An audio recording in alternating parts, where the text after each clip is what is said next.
Now Boaz went to the village gate and sat there. Then along came the guardian whom Boaz had mentioned to Ruth. Boaz said, "Come here, what's your name? And sit down."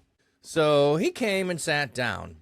Boaz chose 10 of the village leaders and said, "Sit down here." So they sat down. Then Boaz said to the guardian, "Naomi, who has returned from the region of Moab, is selling the portion of land that belongs to our relative Elimelech. So I am legally informing you. Acquire it before those sitting here and before the leaders of my people. If you want to exercise your right to redeem it, then do so. But if not, then tell me, so I will know, for you possess the first option to redeem it. I am next in line after you." He replied, "I will redeem it." Then Boaz said, "When you acquire the field from Naomi, you must also acquire Ruth the Moabite, the wife of our deceased relative, in order to preserve his family line by raising up a descendant who will inherit his property." The guardian said, "Then I am unable to redeem it, for I would ruin my own inheritance in this case.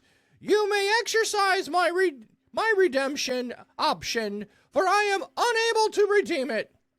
Now, this used to be the customary way to finalize a transaction involving redemption in Israel. A man would remove his sandal and give it to the other party. This was a legally binding act in Israel.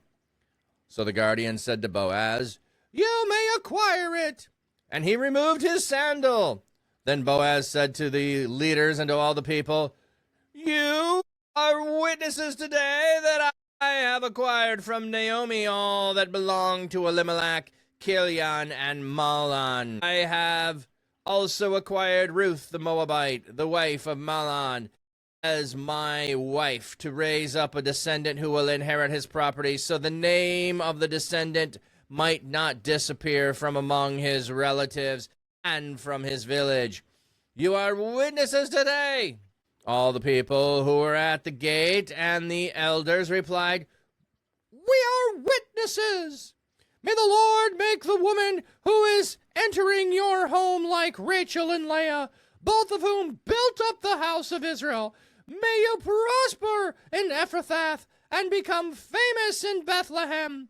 May your family become like the family of Perez, whom Tamar bore to Judah, through the descendants the Lord gave you by this young woman."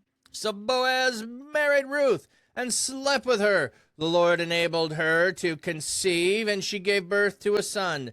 The village women said to Naomi, "May the Lord be praised, because he has not left you without a guardian today. May he become famous in Israel. He will encourage you and provide you for when you are old. For your daughter-in-law who loves you has given him birth. She is better to you than 7 sons." Naomi took the child and placed him on her lap. She became his caregiver. The women gave him the name, saying, "A son has been born to Naomi." They named him Obed. Now he became the father of Jesse, David's father. These are the descendants of Perez. Perez was the father of Hezron. Hezron was the father of Ram. Ram, the father of Amminadab. Amminadab was the father of Nachshon.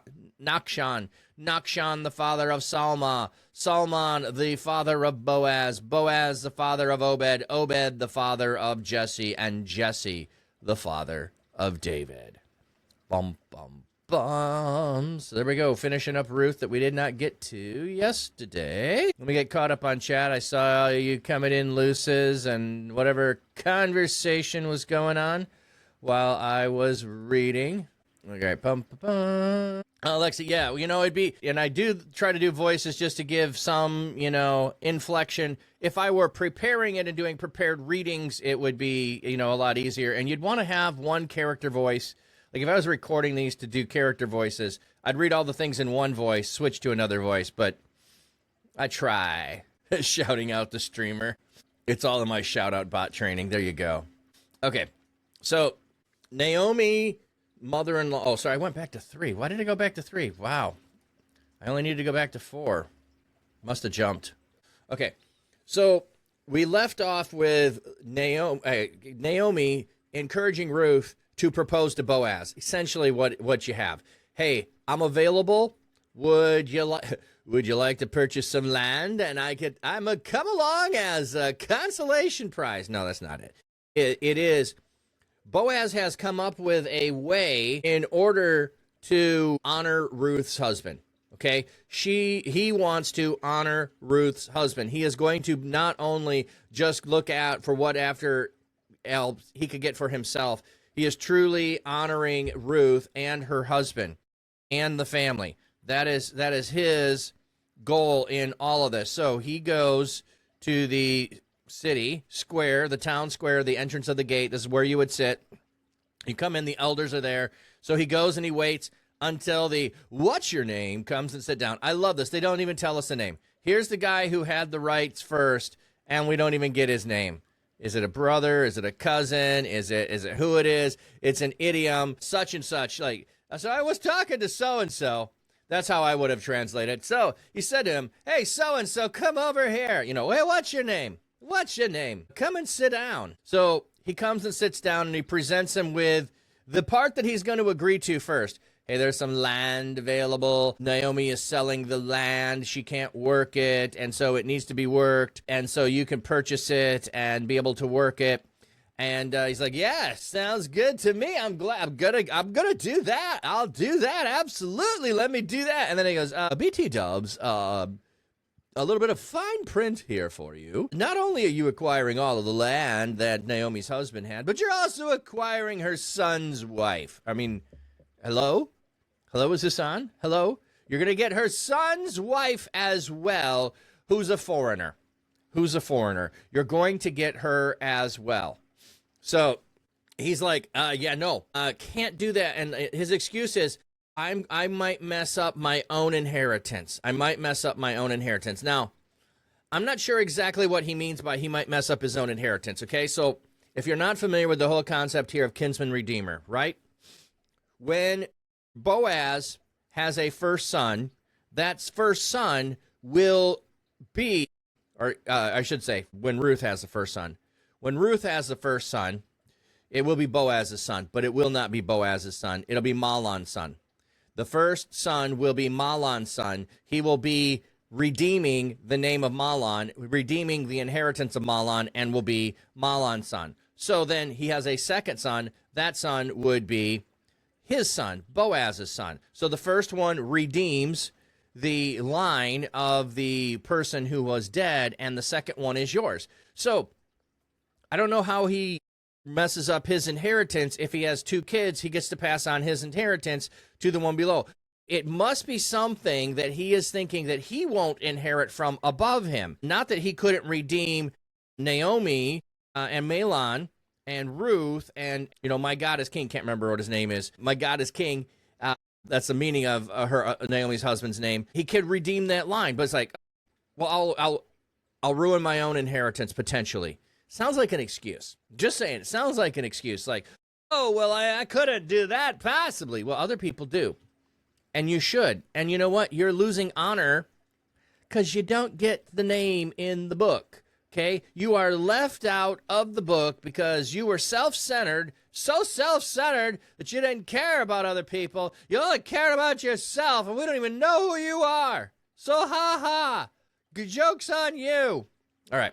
So anyway, he goes through, he bids it out, and Boaz is like, "I'm going to do it, and now we're going to carry this through." So he goes through the legally binding custom, which is kind of weird, removing the sandal off and doing that in the witness of the people, which is kind of odd, but, whatever. That was the way they did things to make it a legally binding act. Let me see. Do they have anything in the footnotes to help us out?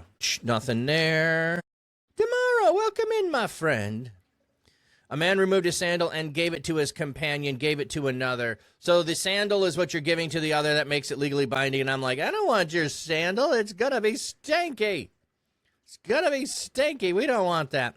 Anyway, so that's how they ratify their stamp of approval, and maybe you hold on to it as proof that where this sandal has trod is now my land. I don't know how it fully works. It's just like they give you this little piece of taking your shoe off. I don't want nobody's shoe in my hand. I'm not going after Cinderella with a glass slipper. None of that.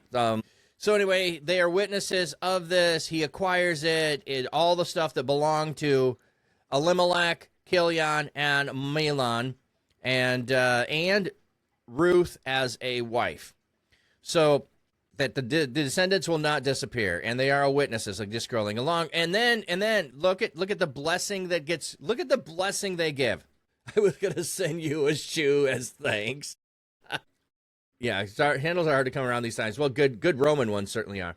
Okay, so the witnesses declare a blessing that the home is going to be like Rachel and Leah, who had 12 kids, who built Israel, and that you're going to be prosperous in Bethlehem, in Ephrathah, and that your family will become like the family of Perez, who bore Tamar. So we start with the big family, and you're in the tribe of Judah. So who is the prominent one in Judah? It is Perez and Tamar, and that this is what God is going to do for your descendants through this young woman. So they are passing a blessing upon all of them, or specifically Ruth and Boaz. So then they have children, and now there's grandchildren. Naomi has returned back to fully being pleasant, and the village women are giving praise because of the child, and they call him Obed. Yes, so they named him Obed because a son had been born to Naomi.